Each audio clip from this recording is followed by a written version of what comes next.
Ayan tol, magandang umaga po. Ito, unang update ko po yan sa inyo. Bali,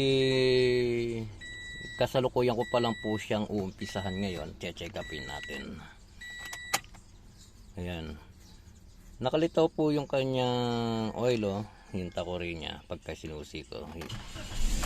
Ayan, hindi po ba namatay po siya. Ang napansin ko talaga sa kanya is pag uminit na, tsaka yan lilitaw. Tsaka kung mapapansin, may ugong, o yun, oh. Ang ingay talaga, grabe yung ugong niya. Ang pagkakaalam ko, yung ugong na yan dun sa oil pump mismo, sir. Ayan. Ayan, oh, lakas, oh. Lakas ng ugong. Ayan. Update ko po yan mamaya po kapag kalimbawang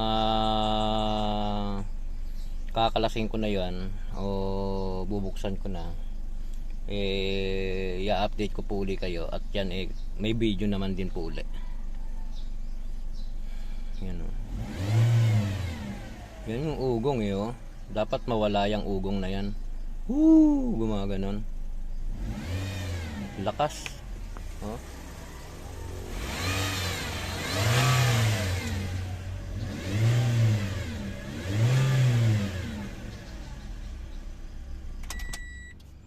Yan. Sige Paps, yan, update lang yan. Mamaya po i-update ko po uli kayo. Paki-send nyo nga po sa akin yung ORCR ng sasakyan na to, kahit Xerox lang po. At hinihingi po kasi sa akin ng supplier ko sa Banawe yung kanyang modelo. Nakikita po yan kung anong klaseng makina ang ano natin. Alam natin Toyota Vios ito. Meron po kasi yung engine number sa sa rehistro ng kanyang unit, po. Yan.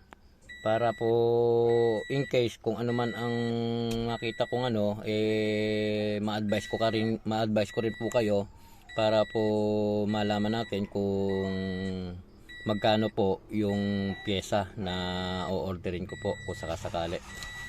Yan.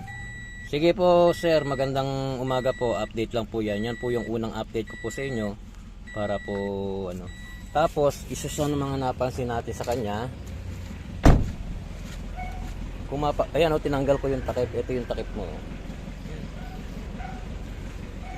Ayan. Kung mapapansin mo, puro tagas. Tatanggalin na ho yung tagas na yan. Puro tagas yung kanyang makina sa ibabaw. Yan, oh. Puro tagas, paikot. Yan. Dapat ganito yan, dapat walang ganito. Dapat ganito yan. Ito, langis ho yan, langis yan.